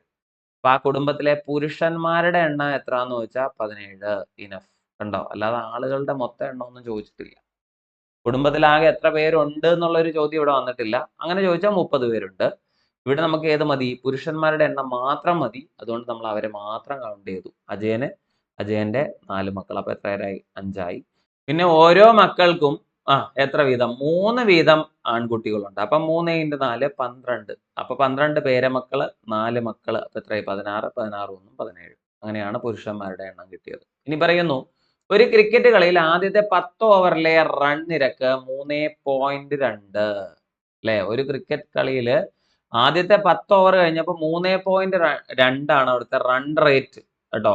എന്താണ് ആ റണ്ണിന്റെ ഒരു നിരക്ക്, ആവറേജ് ശരാശരി എടുക്കുമ്പോൾ 3.2 ആണ് ഓരോ ഓവറിലും അവിടെ കിട്ടിയിരിക്കുന്നത്. ബാക്കിയുള്ള 40 ഓവറിൽ എത്ര റൺ നിരക്കിൽ, അല്ലെങ്കിൽ അവിടുത്തെ പുതിയ റൺ നിരക്ക് എത്രയായിരിക്കണം എന്നാണ്. അങ്ങനെ എടുത്താലാണ് എതിർ ടീമിനെതിരെ 282 റൺസ് നമുക്ക് നേടാൻ സാധിക്കുന്നത് അല്ലെ. അപ്പൊ 10 കളികൾ ഉണ്ടായിരുന്നോ? ഇല്ല, 10 ഓവറിനെ കുറിച്ചാണ് പറയുന്നത്. ആദ്യത്തെ 10 ഓവർ കഴിഞ്ഞപ്പോ അവിടുത്തെ ശരാശരി എന്ന് പറയുന്നത് 3.2 ആണ്. ഓക്കെ, അങ്ങനെയാണെങ്കിൽ ഇപ്പൊ എത്ര സ്കോർ ചെയ്തു എന്ന് നമുക്ക് പറയാം. 10 × 3.2 32 റൺ സ്കോർ ചെയ്തു അല്ലെ. പിന്നെ നമുക്ക് എത്ര സ്കോർ ചെയ്യണം എന്ന് ആലോചിക്കുക. മൊത്തം നമുക്ക് 282 റൺസ് വേണം അല്ലെ. അങ്ങനെയാണെങ്കിൽ 282 32 ഓൾറെഡി നമ്മൾ സ്കോർ ചെയ്തില്ലേ? ചെയ്തു. അങ്ങനെയാണെങ്കിൽ ഇനി ഇവിടെ എത്ര ഉണ്ട്? 250 റൺസും കൂടി വേണം അല്ലെ. 32 റൺ ഓൾറെഡി ചെയ്തിട്ടുണ്ട്. മൊത്തം 282 ഈ 32 കഴിഞ്ഞാൽ ബാക്കി എത്ര ഉള്ളൂ? 250. അപ്പൊ 250 റണ്ണ് എത്ര കളികളിൽ നിന്നാണ്, എത്ര ഓവറിൽ നിന്നാണ് നമുക്ക് സ്കോർ ചെയ്യേണ്ടത്? 40. 250നെ 40 ആയി ഡിവൈഡ് ചെയ്യുക, അത്രേ ഉള്ളൂ. 250നെ 40 ആയിട്ട് ഡിവൈഡ് ചെയ്യുക. അപ്പൊ ക്യാൻസൽ ചെയ്തു. 25/4. 25ന്റെ പകുതി 12.5. 12.5യുടെ പകുതി 6.25 അല്ലേ. അപ്പൊ 6.25 എന്ന് വേണമെങ്കിൽ എഴുതാം, 6.25 എന്ന് എഴുതാം. ഏത് എഴുതിയാലും ശരിയാണ്. അപ്പൊ നമുക്ക് എത്ര വേണം? അടുത്ത 40 ഓവറിൽ 6.25 എന്ന ശരാശരിയിൽ വേണം എന്ത് ചെയ്യാൻ? കളിക്കാൻ. എന്നാൽ മാത്രമേ എന്ത് ചെയ്യാൻ പറ്റുള്ളൂ? ഈ പറയുന്ന 282 റൺസിലേക്ക് എത്തിച്ചേരാൻ പറ്റുള്ളൂ. ഓക്കെ, അപ്പൊ ആദ്യത്തെ 10 ഓവറിൽ എങ്ങനെയാണ് റൺ നിരക്ക് ഉണ്ടായിരുന്ന? 3.2 ആണ്. നമുക്ക് എങ്ങനെ എഴുതാം? 3.2 × 10. അപ്പൊ ആക്ച്വലി എത്ര എടുത്തു കഴിഞ്ഞു? 32 എടുത്തു കഴിഞ്ഞു. നമുക്ക് എത്ര വേണം? 282 വേണം. 282ൽ എത്തണമെങ്കിൽ 282 നീ 32 ഒഴിവാക്കിയാൽ ബാക്കി വരുന്ന 250. ഈ 250 ഏതുകൊണ്ട് ഹരിക്കുക? 40 കൊണ്ട് ഹരിക്കുക അല്ലെ. 40 ഓവറാണ്. അപ്പൊ ഈ 40 ഓവറിലെ ശരാശരി എടുക്കാൻ 250/40 എഴുതുക, ക്യാൻസൽ ചെയ്യുക. 25നെ 4 കൊണ്ട് ഹരിച്ചോളൂ. 25നെ പകുതിയുടെ പകുതി എടുത്താൽ മതി. 25ന്റെ പകുതി 12.5. എന്റെ പകുതി എത്രയാ? 6.25 അല്ലെ. അപ്പൊ അടുത്ത ഓവറിൽ ശരാശരി എത്ര കിട്ടണം? 6.25 കിട്ടണം. അത്രേ ഉള്ളൂ. ക്ലിയർ ആയോ? കുഴപ്പമില്ലാതെ ചെയ്യാൻ പറ്റുമല്ലോ. അടുത്തൊരു ചോദ്യം. ജോസഫ് ഒരു സ്ഥലത്ത് നിന്ന് വേറൊരു സ്ഥലത്തേക്ക് 30 km/h വേഗത്തിലും തിരികെ 120 km/h വേഗത്തിലും സഞ്ചരിക്കുന്നു. ഈ രണ്ട് ദൂരങ്ങളും കൂടി സഞ്ചരിക്കാൻ ആകെ 5 മണിക്കൂർ സമയം എടുത്തു. അങ്ങനെയാണെങ്കിൽ ഒരു വശത്തേക്ക് ജോസഫ് സഞ്ചരിച്ച ദൂരം എത്ര? എന്ന് വെച്ചാൽ എത്ര ഉള്ളടാ? എയിൽ നിന്ന് ബിയിലേക്ക് ഒരാൾ പോയി, തിരിച്ച് ബിയിൽ നിന്ന് എയിലേക്ക് വന്നു. എയും ബിയും തമ്മിലുള്ള അകലാണ് കണ്ടുപിടിക്കേണ്ടത്. എയിൽ നിന്ന് ബിയിലേക്ക് പോയ വേഗത എന്ന് പറയുന്നത് 30, തിരിച്ച് ബിയിൽ നിന്ന് എയിലേക്ക് വന്ന വേഗത 120. ആകെ സഞ്ചരിക്കാൻ 5 മണിക്കൂർ സമയമാണ് എടുത്തത്. അങ്ങനെയാണെങ്കിൽ അവിടുത്തെ ഡിസ്റ്റൻസ്, സഞ്ചരിച്ച ദൂരം കണ്ടെത്തുക. ഇങ്ങനെ ഒരു ചോദ്യം വന്നാൽ ചെയ്യാനായിട്ട് നമുക്ക് ഇക്വേഷൻ ഉണ്ട്. അല്ലെ? ഇവിടുത്തെ ദൂരം കണ്ടെത്താനുള്ള ഇക്വേഷൻ എന്താന്ന് വെച്ചാൽ വേഗതകളെ തമ്മിൽ ഗുണിക്കുക. Speed 1 into speed 2. വേഗതകളെ തമ്മിൽ നമ്മൾ എന്ത് ചെയ്യുക? ഗുണിക്കുക. എന്നിട്ട് ഈ വേഗതകളെ തമ്മിൽ എന്ത് ചെയ്യുക? കൂട്ടുക. അല്ലെ? S1 into S2 divided by S1 plus S2 ഇങ്ങനെ എഴുതാം. Okay okay. അപ്പൊ നമ്മൾ ഇതുപോലെ എയിൽ നിന്ന് ബിയിലേക്ക് ഒരു യാത്ര, ബിയിൽ നിന്ന് എയിലേക്ക് ഒരു യാത്ര, ഈ രണ്ട് യാത്രയിലെ ശരാശരി വേഗത കണ്ടുപിടിക്കാൻ പഠിച്ചിട്ടുണ്ട്. 2S1 S2 divided by S1 plus S2 അല്ലെങ്കിൽ 2AB by A plus B എന്ന് പഠിച്ചിട്ടുണ്ട്. അതേ സംഗതി തന്നെയാണ് ഇവിടെ. നമുക്ക് രണ്ട് സൈഡും വേണ്ട, ഒരു സൈഡിലെ ഡിസ്റ്റൻസ് മാത്രം മതി. അതുകൊണ്ട് S1 into S2 divided by S1 plus S2 into അവിടെ എത്ര സമയം എടുത്തോ ആ സമയം അതുപോലെ ഗുണിച്ചെടുക്കുക. ഓക്കെ. ഇവിടെ വന്നിരിക്കുന്ന വേഗതകൾ ആരൊക്കെയാന്ന് നോക്കിയേ. 30 ഇൻറ്റു 120 ഡിവൈഡഡ് ബൈ 30 പ്ലസ് 120. 30ഉം 120ഉം കൂടെ ചേർത്ത് വായിച്ചാൽ 150 ഇൻറ്റു ടൈം ഗ്യാപ്പ്. അവിടെ എത്ര സമയം എടുത്തു? 5 മണിക്കൂർ. അപ്പൊ 5 അവിടെ കൊടുത്തു അല്ലെ?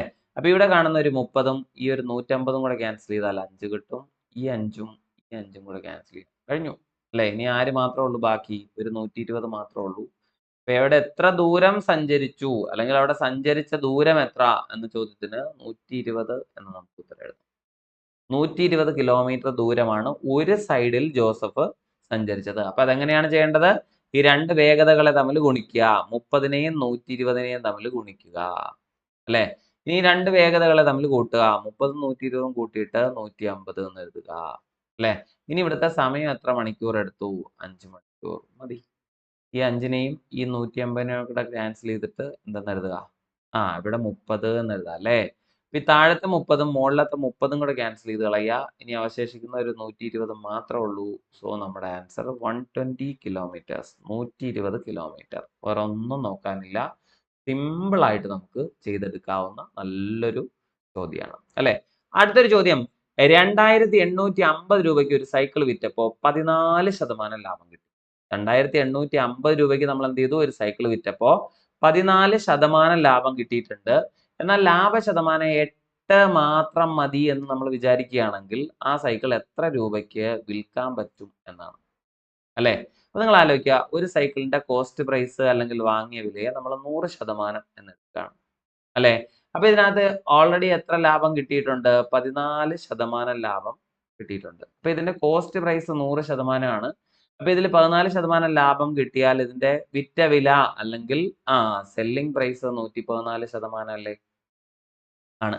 അപ്പൊ 100% ആയിരുന്ന വില 14% ലാഭം ചേർത്ത് 114 എത്തിച്ചു. എന്നാൽ ഇതിനകത്ത് തന്നെ ഈ 100%ത്തിൽ തന്നെ നമ്മൾ എത്ര ലാഭമേ ആഗ്രഹിക്കുന്നുള്ളൂ? 8% മാത്രമേ ആഗ്രഹിക്കുന്നുള്ളൂ. അപ്പൊ 8% കൂട്ടി എഴുതിയാൽ നമുക്ക് ഇവിടെ എത്തിച്ചേരാൻ പറ്റും. 108%ത്തിൽ എത്തിച്ചേരാൻ പറ്റും.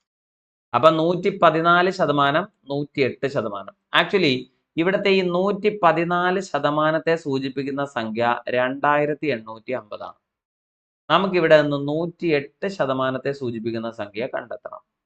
114%ത്തെ സൂചിപ്പിക്കുന്ന സംഖ്യ 2850 ആണ്. അങ്ങനെയാണെങ്കിൽ 108%ത്തെ സൂചിപ്പിക്കുന്ന സംഖ്യ നമ്മൾ കണ്ടെത്തണം. അതെങ്ങനെ കണ്ടെത്തും? ക്രോസ് ചെയ്താൽ മതി. എങ്ങനെ?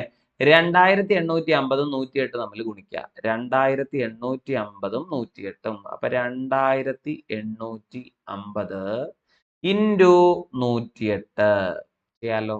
ഓക്കെ. എന്നിട്ട് ഇതിനെ ഏതുകൊണ്ട് ഡിവൈഡ് ചെയ്യുക? 114 കൊണ്ട് ഡിവൈഡ് ചെയ്യുക. അപ്പൊ 108നെയും 2850നെയും തമ്മിൽ ജസ്റ്റ് ഗുണിക്കുക. 114 കൊണ്ട് ഡിവൈഡ് ചെയ്യുക. ഇതിന് സിംപ്ലിഫൈ ചെയ്യണമല്ലോ. നമ്പർ കാണുമ്പോൾ എന്തോ വലിയ സംഭവമായിട്ട് നമുക്ക് തോന്നും. വലിയ കാര്യമൊന്നുമില്ല. 108നെയും 114നെയും നമുക്ക് ഏതുകൊണ്ട് ഡിവൈഡ് ചെയ്യാം എന്ന് ആലോചിക്കുക. ഏതുകൊണ്ട് ഡിവൈഡ് ചെയ്യാം? ഒരു 6 കൊണ്ട് ഡിവൈഡ് ചെയ്യാം അല്ലെ? 6 ഇൻറ്റു 10 60. 6 ഇൻറ്റു 20 120 അല്ലെ? അങ്ങനെയാണെങ്കിൽ നിങ്ങൾ ആലോചിക്കുക, 6 ഇൻറ്റു 19 എന്ന് പറയുന്നത് 114ഉം 6 ഇൻറ്റു 18 എന്ന് പറയുന്നത് ആരുമാണ്? 108ഉം ആണ്. അപ്പൊ 19ഉം 18ഉം കിട്ടി. ഇനി നമുക്ക് ഈ 19 കൊണ്ട് ഈ 285നെ ഡിവൈഡ് ചെയ്യാലോ. 28ൽ എത്ര 19 ഉണ്ട്?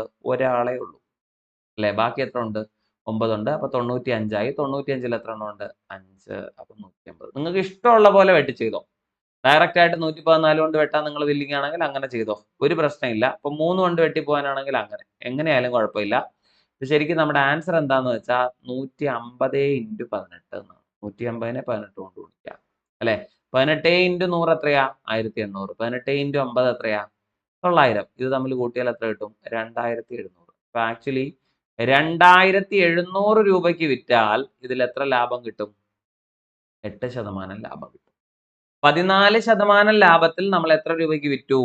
2850 രൂപയ്ക്ക് വിറ്റു അല്ലെ. അതായത് 114%ന് നമ്മൾ വിറ്റിരിക്കുന്നത് 2850 രൂപയ്ക്കാ.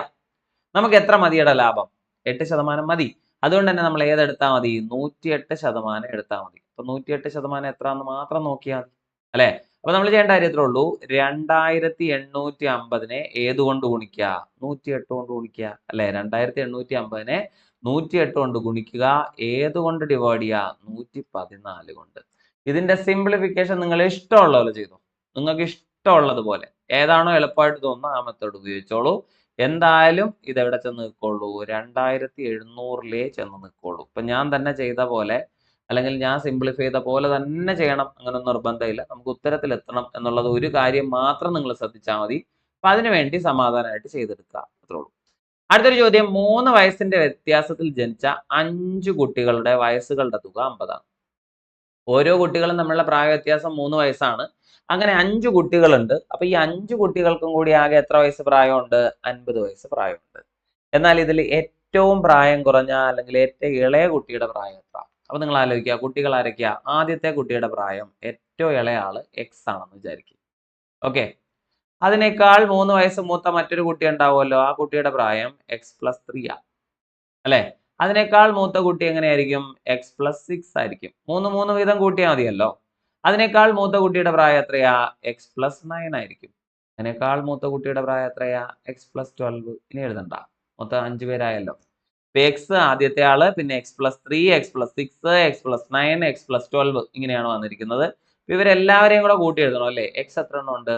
5 എണ്ണം. അപ്പൊ 5x എന്നെടുക്കാം. പിന്നെ 12, 9, 6, 3. 12ഉം 9ഉം 6ഉം 3ഉം അല്ലെ. 9ഉം 3ഉം 12. 12 12 എത്രയാ? 24. 24 6ഉം 30. അപ്പൊ 5x + 30 എന്ന് പറയുന്നത് എത്രാന്ന് തന്നിട്ടുണ്ട്? തുക 50 എന്ന് തന്നിട്ടുണ്ട് അല്ലെ. അപ്പൊ 5x + 30 50. 5x-നോട് 30 കൂട്ടിയാൽ 50 കിട്ടും. അങ്ങനെയാണെങ്കിൽ 5x എത്ര? 5x-ന്റെ വില എത്ര എന്ന് വെച്ചാൽ എന്ത് പറയാ? 50ൽ നിന്ന് 30 മൈനസ് ചെയ്താൽ മതി. 5x-നോട് 30 കൂട്ടി എഴുതിയാൽ 50 കിട്ടും. അപ്പൊ 5x എത്രയാണ് എന്ന് വെച്ചാൽ 50 - 30 അല്ലെ. അപ്പൊ 5x-ന്റെ വില എത്ര എന്ന് വെച്ചാൽ എന്ത് പറയാ? 50 നിന്ന് 30 പോയാൽ എത്ര കിട്ടും? 20. അപ്പൊ x-ന്റെ വില എത്ര എന്ന് വെച്ചാലോ 20/5. 20നെ 5 കൊണ്ട് ഹരിക്കാം അല്ലെ.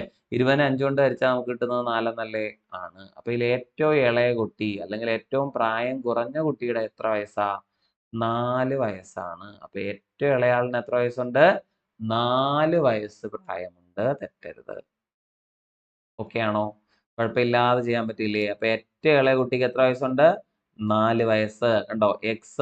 x+3, x+6, x+9, x+12 അങ്ങനെ തന്നെ എഴുതി കൂട്ടുക കേട്ടോ. അതാണ് ഏറ്റവും സിമ്പിൾ ആയിട്ടുള്ള മെത്തേഡ്. അടുത്ത് പറയാണ് 853 × 1346 × 452 × 226. കണ്ടോ? ഇത്രയും 4 സംഖ്യകളുണ്ട്. ഈ ഗുണനഫലത്തിന്റെ ഒറ്റയുടെ സ്ഥാനത്തെ സംഖ്യ ഏത് എന്നാണ് അല്ലെ. എടാ ഇവിടെ ഒരു 3 ഉണ്ട്, ഇവിടെ ഒരു 6 ഉണ്ട്, ഇവിടെ ഒരു 2 ഉണ്ട്, ഇവിടെ ഒരു 6 ഉണ്ട്. ഇവരുടെ മാത്രം നിങ്ങൾ നോക്കിയാൽ മതി അല്ലെ. ഇത് ഈ ഗുണനഫലം മുഴുവനായിട്ട് ചെയ്തു നോക്കിയിട്ടല്ല ലോകത്താരും ഉത്തരം എഴുതുന്നത്. അങ്ങനെ മുഴുവനായിട്ട് ചെയ്തു നോക്കിയിട്ട് പ്രത്യേകിച്ച് നമുക്ക് നേട്ടമൊന്നും ഇല്ലാത്തത് കൊണ്ട് തന്നെ നിങ്ങൾ ഇവിടുത്തെ ഒറ്റയുടെ സ്ഥാനം മാത്രം എടുക്കുക. 3, 6, 2, 6 ഇത്ര എഴുതാമല്ലോ. ഇവരെ ഗുണിച്ചെഴുതിയാൽ അവസാനം ഏത് ഡിജിറ്റിൽ ചെന്ന് നിൽക്കുമെന്ന് മാത്രം നോക്കിയാൽ മതി. ഈ 3ഉം 2ഉം കൂടെ ഗുണിച്ചാൽ എത്രയാ? 6 അല്ലെ. ഈ 3ഉം 2ഉം കൂടെ ഗുണിച്ചാൽ 6. പിന്നെ ഇടയ്ക്ക് ആരൊക്കെ ഉണ്ട്? 2 6 ഉണ്ട്. അപ്പൊ 6 × 6 × 6.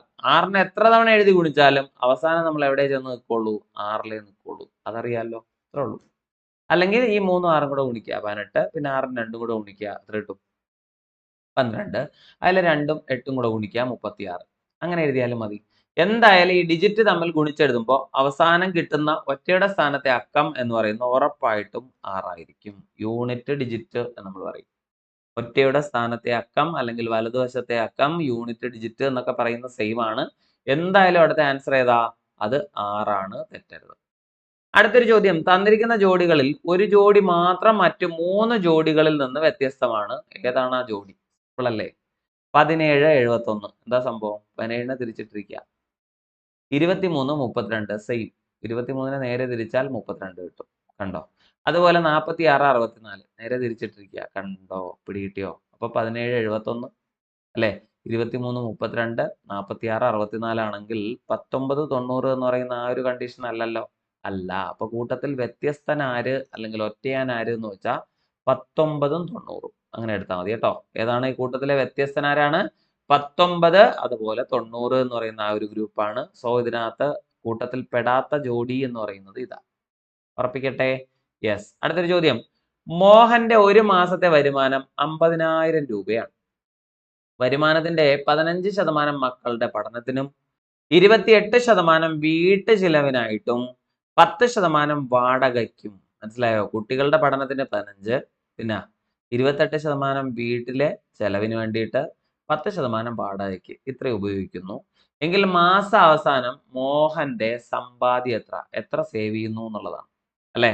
അപ്പോ ഇവിടെ കുട്ടികളുടെ പഠനത്തിന് ഉപയോഗിക്കുന്ന 15, പിന്നെ വീട്ടു ചെലവിന് 28, പിന്നെ 10% വാടക. ഇത് മൊത്തത്തിൽ എത്രയാന്ന് നോക്കാം അല്ലെ. 28ഉം 10ഉം 38, 38ഉം 10ഉം 48, 48ഉം 5ഉം 48ഉം 5ഉം കൂടെ എത്ര ആയിട്ടുണ്ട്?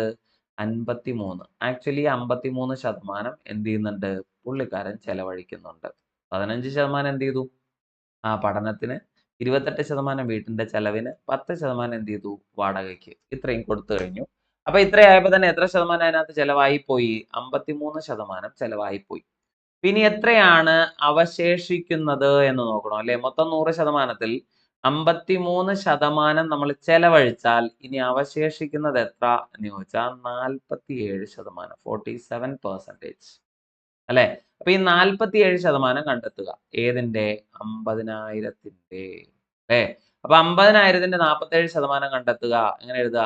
50,000 ഇൻറ്റു 100ൽ 47. ഇങ്ങനെ എഴുതാമല്ലോ അല്ലെ. 50,000ത്തിന്റെ 47%. ഇത് രണ്ടും ക്യാൻസൽ ചെയ്തു. ഓക്കെ. 47നെ 5 കൊണ്ട് ഗുണിക്കുക. 47നെ 5 കൊണ്ട് ഗുണിച്ചാൽ എത്ര കിട്ടും? 235 എന്ന് കിട്ടും. 2 0 കൂടി ഇട്ട് കൊടുത്താൽ ആൻസർ എത്രയാ? 23,500. എത്ര രൂപ സേവ് ചെയ്യുന്നുണ്ട് അല്ലെങ്കിൽ സമ്പാദിക്കുന്നുണ്ട് എന്നുള്ളതാണ് ചോദ്യം. മൊത്തം ചെലവ് എത്ര ഉണ്ടെന്ന് നോക്കുക. എത്രയാണ്? 53% ചെലവഴിച്ചു. അപ്പൊ മിച്ചം വരുന്ന എത്രയാണെന്ന് നമുക്ക് എല്ലാവർക്കും അറിയാലോ. മൊത്തം 100%ത്തിൽ 53% ചെലവഴിച്ചാൽ ഇനി 47 ഉള്ളൂ. അപ്പൊ 50,000ത്തിന്റെ 47% കണ്ടെത്തലാണ് നമ്മുടെ ജോലി. അത് കൃത്യമായി നമ്മൾ ചെയ്തു. സോ നമ്മൾ എവിടെ എത്തി? 23,500 ആണ് മോഹന്റെ സമ്പാദ്യം എന്ന് കണ്ടെത്തി. മറ്റൊരു ചോദ്യം. 5 മൈനസ് 1/4 പ്ലസ് 2 1/2 പ്ലസ് 2 1/4 എത്ര എന്നാണ് ചോദ്യം അല്ലെ. ചോദ്യം കാണുമ്പോൾ എന്തോ ഒരു വലിയ ഭീകരമായിട്ട് തോന്നുന്നുണ്ടോ? ഒരു ഭീകരതയില്ല. ഓഡ് മാസ് റൂൾ അനുസരിച്ചാണെങ്കിൽ നമുക്ക് ഇവിടെ ബ്രാക്കറ്റിനകത്തുള്ള ഓപ്പറേറ്റ് ചെയ്യണം അല്ലെ. ബ്രാക്കറ്റിനുള്ളിൽ ആരൊക്കെയുണ്ട്? 4ൽ 1, പിന്നെ ആരാ ഉള്ളത്? 2.5 അല്ലെ. പിന്നെ ആരാ ഉള്ളത്? 2.25. ഇത്രയുണ്ടല്ലോ. ഇവരെ തമ്മിൽ ആദ്യം കൂട്ടുക എന്നുള്ളതാണ് ആദ്യത്തെ നമ്മുടെ ജോലി അല്ലേ. ഇപ്പൊ എന്ത് ചെയ്യണം? ഈ കാലും ഈ 2.25 തമ്മിൽ കൂട്ടാം. കാലും 2.25 ചേർന്നാൽ എന്തായി മക്കളെ? 2.5 അല്ലെ. 2.5യോട് 2.5 ചേർത്ത് വായിച്ചാൽ 2.5യോട് 2.5 ചേർത്താൽ എത്ര കിട്ടും? അപ്പൊ കാലും 2.25 കൂടെ 2.5, 2.5യും 2.5യും എത്ര ആയിട്ടുണ്ട്? 5. അപ്പൊ ബ്രാക്കറ്റിനുള്ളിൽ എത്ര നമുക്ക് കിട്ടിയെന്ന് വെച്ചാൽ 5 എന്നാണ് കിട്ടിയത്. പുറത്ത് ആരാണ് ഉള്ളത് നിലവിൽ? 5. 5ൽ നിന്ന് ഈ 5 കുറച്ചോളൂ. നമ്മുടെ ഉത്തരം എത്രയാ? 0. കഴിഞ്ഞു കേട്ടോ. ഏറ്റവും സിമ്പിൾ ആയിട്ടുള്ള ചോദ്യമായിരുന്നു. അത്ര വലിയ റിസ്ക് ഒന്നും എടുക്കാനില്ല. അതിനകത്ത് കൺവേർട്ട് ഒന്നും ചെയ്ത് വെറുതെ സമയം കളയരുത്. വെറുതെ ആലോചിക്കുക. 2.25 കാലും കൂടെ ആഡ് ചെയ്താൽ 2.5. 2.5യും 2.5യും 5. 5ൽ നിന്ന് 5 പോയാൽ എത്ര കിട്ടി? 0. തീർന്നില്ലേ? ഇത്രയേ ഉള്ളൂ നമ്മുടെ കാര്യം. വേറെ ഒന്നും നോക്കാനില്ല കേട്ടോ. ഇങ്ങനെ 20 ചോദ്യങ്ങളാണ് ഉണ്ടായിരുന്നത്. അപ്പൊ ആ 20 ചോദ്യങ്ങൾ ഭയങ്കര സിമ്പിൾ ആയിരുന്നു അല്ലെ. നമുക്ക് ഒരുവിധം ചോദ്യങ്ങളെ പരിചയമുള്ള അല്ലെങ്കിൽ ഏതൊക്കെ ടോപ്പിക് ആണെന്നൊരു ധാരണയുള്ള എല്ലാവർക്കും ഫുൾ അടിക്കാൻ പറ്റിയിട്ടുണ്ടാവും. അതിനകത്ത് പിന്നെ എപ്പോഴും BSc ചെയ്യുന്ന പോലെ 1 2 ചോദ്യങ്ങൾ തെറ്റായിട്ട് തരിക, ഓപ്ഷൻ ഇല്ലാതിരിക്കുക, അങ്ങനത്തെ ഒന്നും അപകടങ്ങൾ ഇത്തവണ ഉണ്ടായിരുന്നില്ല. അതുകൊണ്ട് തന്നെ അത്യാവശ്യം ആ ചോദ്യങ്ങളുടെ ഉത്തരം കണ്ടെത്തി എല്ലാവർക്കും 20 മാർക്ക് കിട്ടും, ഉറപ്പാ കേട്ടോ. അത് നമുക്ക് എപ്പോഴും ഉപകാരപ്പെടും. അപ്പൊ അടുത്ത ഘട്ടം പരീക്ഷ എഴുതുന്നവരും ഇതൊന്ന് മുന്നിൽ കണ്ട് ചെയ്തോളൂ കേട്ടോ. ഈ ഒരു പരീക്ഷയിൽ എങ്ങനെയാണ് ചോദ്യങ്ങളുടെ ശൈലി വന്നിരിക്കുന്നത്, അത് നമ്മളെ അടുത്ത ഘട്ടത്തിലും സഹായിക്കട്ടെ. ഓക്കെ, അപ്പൊ വീണ്ടും കാണാം. Thank you so much.